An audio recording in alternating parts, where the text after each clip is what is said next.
Guys, so i-share ko lang na dito tayo yan sa Antipolo and baptism day natin ngayon. Gusto ko lang share yung yearly ko kasi wala no, andyan sila guys. Pero dito muna tayo sa mga naalala ko nung unang araw ko sa church, sa Christian life ko, sa Christian, sabi ko, bakit ganito ngayon church? Bakit hindi katulad ng ibang simbahan, ng ibang baptism day ngayon guys? So praise the Lord kasi binigyan niya sa akin yung opportunity na makilala siya. Binigyan niya yung pagkakataon na malaman kung ano talaga yung pakay niya sa akin. Grabe talaga yung pagpapala ni Lord guys. Kapayapaan, pagmamahal, pagkalinga, pag-iisip sa kapakanan ng iba, kakaroon ng magandang impluwensya sa ibang tao. Yun yung ilan lang sa mga natutunan ko bilang Kristiyano, bilang tagapagsunod ni Kristo. Kasi yung una, tingin ko lang talaga sa buhay, ano lang para umasenso lang, para magkaroon ng maginhamang buhay. Kumbaga, ang tingin ko dati kay Lord, isa lang siyang Diyos na nakatingin sa akin sa taas. Kasi hindi ko pa siya kilala ng mga panahon na yun. And ngayon kakabaptize lang sa akin bilang Kristiyano. Grabe. Sobrang thankful ko kay Lord. Sobrang nagagalak yung puso ko kasi nagpakilala siya sa akin.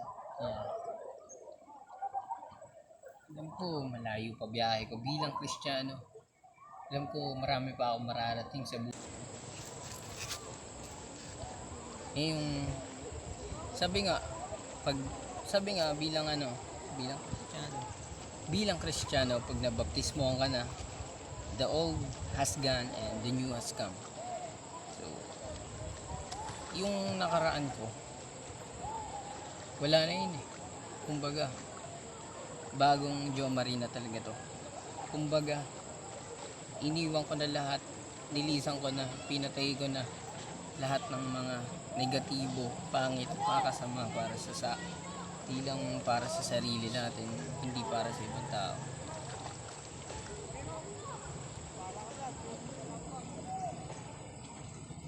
Maikli lang ang buhay, kaya naturing ko talaga na pagpapala to na sa murang edad nakilala ko si Lord. Kumbaga yung mga problema na magiging dulot ng mga sala, naiwasan ko na yung mga papasalubong na kasalanan. Naiwasan ko na dahil sa nakilala ko si Lord, dahil sa nagkaroon ako ng gabay niya, dahil sa nalaman ko kung ano yung tamang direksyon na hindi bumabase lang sa sarili kong kakayahan. Kumbaga bilang Kristiyano, naging dependent ako sa Diyos. Bumase ako sa gusto niya, bumase ako sa plano niya. Marahil marami akong pinagdaan ng problema sa buhay sa murang edad, kaya marami rin akong naging problema sa pag-uugali at asal, pero lahat ng yun binago ng Diyos. Sa totoo lang, sa punto ng buhay ko, yung pagpapayaman, yung pagtulong sa ibang, yung pagpapayaman parang ginugusto ko na lang yun, di lang para sa sarili kong kapakanan, hindi para magamit ko siya bilang privilege na tumulong sa pamilya ko, mabigyan silang maginhamang buhay, at magamit yan sa tama na makatulong rin sa ibang tao. Pero ang pinaka treasure ko dito sa buhay ko sa mundo, yung nakilala ko si Lord. Grabe, kung sa unang araw pa lang ko ayon sa Biblia, sa unang araw, ginawa niya talaga ang langit, lupa, mga puno't hayop. Sa kanya lamang tayo ginawa. Nung ano na tayo, nung perfect na yung mundo para sa atin. Para sa ano natin, sa sa kabuhayan natin. So grabe talaga si Lord.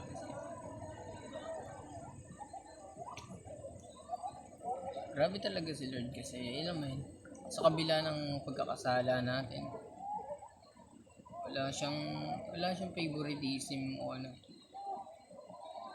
Ginagampanan niya lang yung gampanin niya bilang Diyos.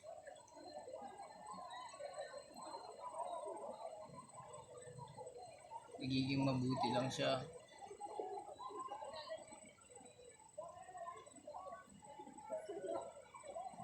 Tukso, kasalanan, sa mundo binabalot talaga ng kasamaan. Pero so ngayon, ang magiging conclusion na ito, kumbaga, kabuuan ng gusto kong isaad sa inyo, kung paano binago ni Lord, kung paano binago ng Panginoong Hesus yung buhay ko bilang Kristiyano. Hindi talaga ang pagiging Kristiyano, hindi siya patungkol talaga sa relihiyon. About talaga siya sa pagbibuild ng relationship between you and God. And grabe, lahat, kumbaga, mas natuto ako magpahalaga, mas natuto ako magmahal, natuto akong alamin yung mga bagay na dati hindi ko nakikita dahil sa Diyos. Lahat ng yun napupuna ko, lahat ng yun nagkakaroon ako ng encouragement na baguhin, hindi lang para sa aking sarili kundi para sa. And bago ko tapusin to, nais ko lang sabihin sa mga makakapanood na ang Diyos ay may plano para sa bawat isa sa atin. Kung nasa phase ka ng buhay mo na nahihirapan ka ng sobra, maraming binabatong problema sa iyo, naway pumasok sa isip mo, pumasok sa mga options mo yung lumapit sa Diyos. Hindi lang basta magdasal, kundi basahin yung banal na aklat. Kasi nga, through Bible, sa pamamagitan ng pagbabasa ng Biblia, makikilala natin siya.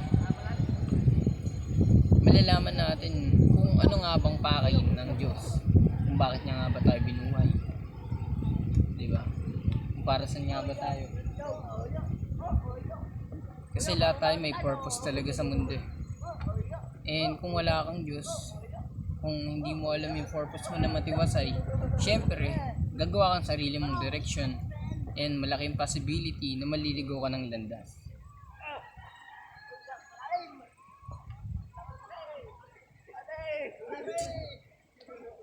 Ano ba magandang, gusto ko lang mag-iwan ng linyang lumapit ka na sa Diyos hanggat maaga pa. Kasi sa Diyos may assurance kumbaga sa Diyos may assurance.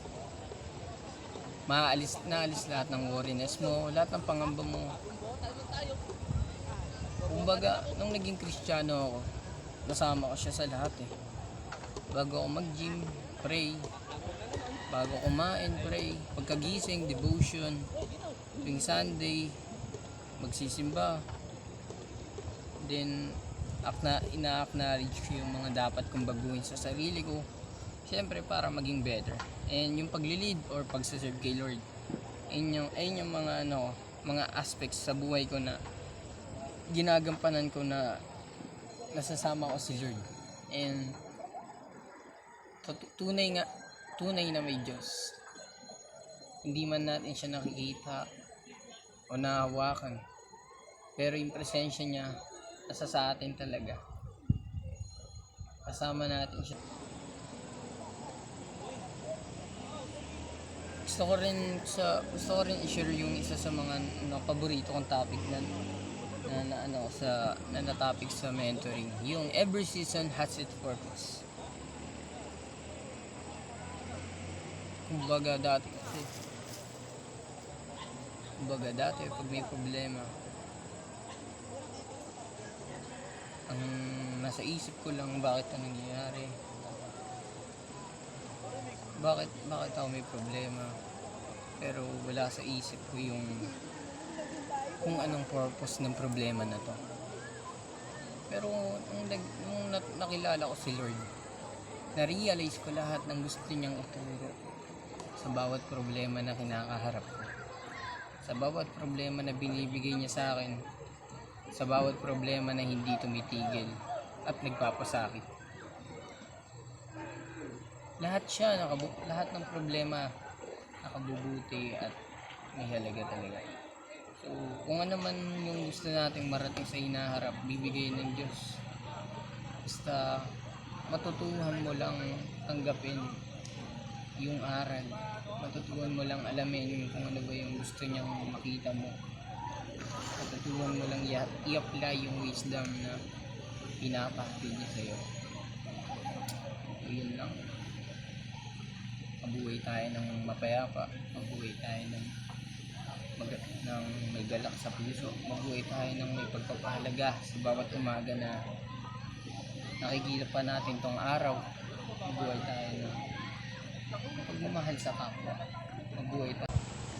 So bago ko tapusin, gusto ko lang sabihin na gusto ko lang ipatid tong mensahe na dumepende tayo sa Diyos.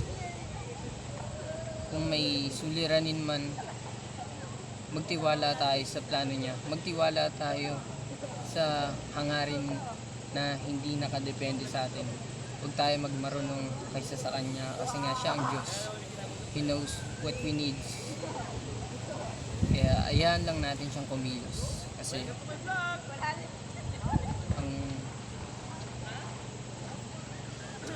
ang buhay nga natin dito sa mundo, hindi naman talaga permanente at may katapusan talaga.